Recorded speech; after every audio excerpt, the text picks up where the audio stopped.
তার সামনে তো নির্বাচন আসতেছে, সো কেউ না কেউ তো প্রধানমন্ত্রী হবে। তো উনি যখন প্রধানমন্ত্রী হবে, ধরেন উনি কি শুধু ওনার দলের প্রধানমন্ত্রী হবে? তাহলে উনি 18 কোটি মানুষের প্রধানমন্ত্রী হবেন, ঠিক কিনা বলেন?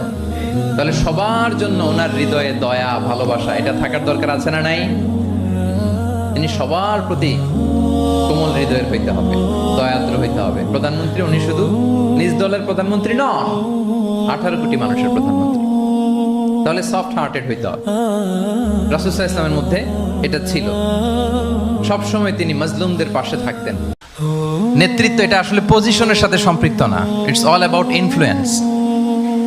আপনার বাবা নেতা ছিল, আপনি ছেলে তো আপনি নেতা, এটাকে নেতৃত্ব বলে না। আপনি যদি মানুষকে প্রভাবিত করবার ক্ষমতা হাসিল করেন, মানুষের কাজে আসেন, আপনাকে যদি সমাজে কাজে লাগে, আপনি মানুষকে সাপোর্ট করেন, তখন আপনি নেতা হয়ে ওঠেন। এবং সবচেয়ে ভয়ঙ্কর ব্যাপার হচ্ছে আপনি যখন কারোর উপর জুলুম করেন, ওই মাজলুম আর আল্লাহর মাঝখানে কোনো ফারাক থাকে না। আল্লাহ ওই ফারাকের পর্দা উঠায় নেয়, দোয়া করলেই ওটা আরশে যেয়ে কবুল হয়ে যায়। খবরদার, মজলুমের কান্না কখনো বৃথা যায় না। জীবনের কোনো না কোনো সময়ে এর প্রায়শ্চিত্ত আপনাকে করতে হবে। জীবনের কোনো না কোনো সময়ে এর প্রায়শ্চিত্ত করে আপনাকে মরতে হবে। বদদোয়া করছে, ডাইরেক্ট কবুল। খবরদার আমার পেনাঙ্গের ভাইয়েরা, আমরা যেন জালিম না হই। In it's any form, operation in it's any form, যেই কোনো ভাবে, যেই কোনো ক্ষেত্রে, যেই কোনো ধরনের হইতে পারে জুলুম। কাউকে আপনি ছোট্ট কোনো কাজে ঠকালেন, বন্টন নীতিতে ঠকালেন, হ্যাঁ, জমি মেরে দিয়ে ঠকালেন, আমানত মেরে দিয়ে ঠকালেন, ইন ইটস এনি ফর্ম যদি জুলুম করে থাকেন, খবরদার, মজলুমের কান্না কখনো বৃথা যায় না।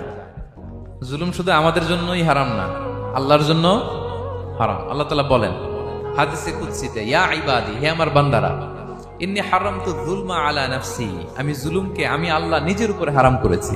ওয়া জাআলতুহু বাইনাকুম মুহাররামা, এবং এই জুলুমকে তোমাদের উপর হারাম করেছি। ফালা তাযালামু, তোমরা একে অপরের উপর জুলুম করো না।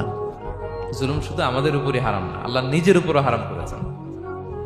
তাহলে জুলুমের সাথে কি মুমিনের কোনো সম্পর্ক থাকতে পারে?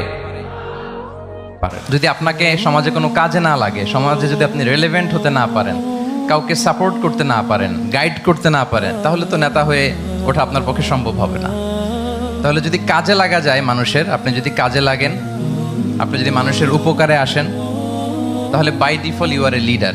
If you are society oriented, if you are people oriented, if you are service oriented, by default you are a leader. এবং সবচেয়ে ভয়ঙ্কর ব্যাপার হচ্ছে আপনি যখন কারোর উপর জুলুম করেন, ওই মাজলুম আর আল্লাহর মাঝখানে কোনো ফারাক থাকে না। আল্লাহ ওই ফারাকের পর্দা উঠায় নেয়, দোয়া করলেই ওটা আরশে যেয়ে কবুল হয়ে যায়।